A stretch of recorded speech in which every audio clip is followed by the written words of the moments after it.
আসসালামু আলাইকুম। শুভ দুপুর। স্বাগতম জানাচ্ছি আমার একটি লং ভিডিওতে। অনেকদিন পর আমি লং ভিডিও দিচ্ছি। আমি অনেকদিন লং ভিডিও দেই নাই। কারণ আসলে লং ভিডিও দিলে অনেকেই দেখে না। আর লং ভিডিওতে তেমন একটা মানুষ রেসপন্স করেও না। আমি এটা খেয়াল করেছি। রিলস ভিডিও আপলোড করলে মানুষ যেমন দেখে, রেসপন্স করে, রিঅ্যাক্ট, কমেন্ট করে, তেমন একটা লং ভিডিও তো করে না। এজন্য আমি মাঝখানে অনেকদিন ধরেই লং ভিডিও দেয়া অফ করে দিয়েছিলাম। কিন্তু ফেসবুক মামা তো আর সেটা মানবে না। কারণ আমরা যারা কনটেন্ট ক্রিয়েটর হিসেবে কাজ করি তারা প্রত্যেকেই জানি আমাদের লং ভিডিও কিন্তু দেয়াটা বাধ্যতামূলক। অবশ্যই প্রতিদিন একটা করে লং ভিডিও দিতে হবে এবং রিলস ২ টা বা ৩ টা দেয়া দরকার। তো যেহেতু দিতে হবে সেহেতু আমার দেয়া, আদারওয়াইজ আমার দেয়ার কোনো ইচ্ছা নাই। এমনিতেই লং ভিডিওতে ভয়েস দিতে গেলে আমার অনেক প্যারা লাগে। কিন্তু যেহেতু মামা বলেছে বা এটা ফেসবুকের গাইডলাইনে আছে সেজন্য আমার দিতে হচ্ছে। তো আমি আজকে রান্না করেছিলাম মুরগির মাংস। আর মুরগির মাংসটা আমি তেমন বিশেষভাবে রান্না করি নাই। আমি বাসায় যেভাবে রান্না করি সেভাবেই আমি আপনাদের সাথে শেয়ার করছি। আর এই রান্নাটা আমি আমার মেয়েদের জন্য করছি। কারণ ওরা মাংস ছাড়া ভাত খায় না। ওরা মাছ খেতে চায় না বা মাছ খায়ও না। ওরা সবসময় হয় মুরগির মাংস না হয় ডিম দিয়েই খায়। এজন্য ওদের জন্য আমার মুরগির মাংসটা রান্না করা। তো আমি এখানে পেঁয়াজ এবং রসুন বাটা দিয়েছি। তারপর একটু ভেজে নিয়েছি। ভাজা হয়ে আসার পরে আমি গুঁড়ো মসলা দিয়েছি। গুঁড়ো মসলার মধ্যে আমি হলুদ, মরিচ, লবণ এবং গরম মসলা গুঁড়ো দিয়েছি। তারপর আমি সামান্য একটু বাটা মরিচ দিয়েছি, যেটা আমি একসাথে ব্লেন্ড করে রেখে দিয়েছিলাম ফ্রিজে।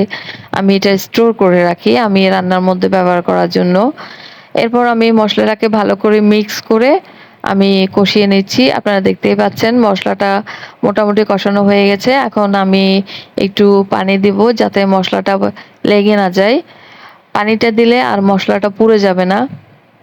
আমি সামান্য একটু পানি দিয়েছি, বেশি পানি দিব না, কারণ যেহেতু মাংস কষাতে হবে। এজন্য অল্প পানি দিয়ে আমি মসলাটা আগে ভালো করে কষিয়ে নেব। এখন মসলাটা ভালো করে কষানো হয়ে গেছে, তেল যখন উপরে উঠে গেছে তার মানে মসলাটা কষানো হয়ে গেছে। এ পর্যায়ে আমি মাংসগুলো দিয়ে দিচ্ছি। আর মাংসগুলো দেওয়ার পরে আমি ভালো করে নেড়ে চেড়ে দিব। ভালো করে নেড়ে চেড়ে মাংসের সাথে মশলার সাথে মিক্স করে দেব, যাতে করে মাংসটাও ভালো করে কষানো হয়ে যায়। আর এটা আমি ততক্ষণ পর্যন্ত কষাবো যতক্ষণ না পর্যন্ত আমি যে পানিটুকু এই মাংস সরি মশলা কষানোর মধ্যে ব্যবহার করেছি ততক্ষণ পর্যন্ত আমি এটা কষাবো। আমি মাংস নেড়ে চেড়ে দিচ্ছি, নাড়াচাড়া হয়ে গেলে আমি ঢাকনা দিয়ে আবার বসিয়ে দেব এবং মাংসটা কষানোর জন্য বসাইয়ে রাখবো।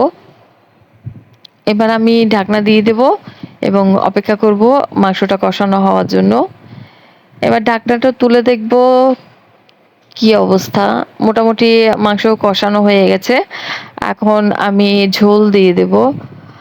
ঝোল আমি বেশি দিব না। মাংসটা সেদ্ধ হওয়ার পরে জাস্ট গায়ে গায়ে ঝোল থাকে এইরকম পরিমাণ আমি ঝোল দেব। আমি একটা স্টিলের মগের হাফ গ্লাস পানি আমি ব্যবহার করেছি।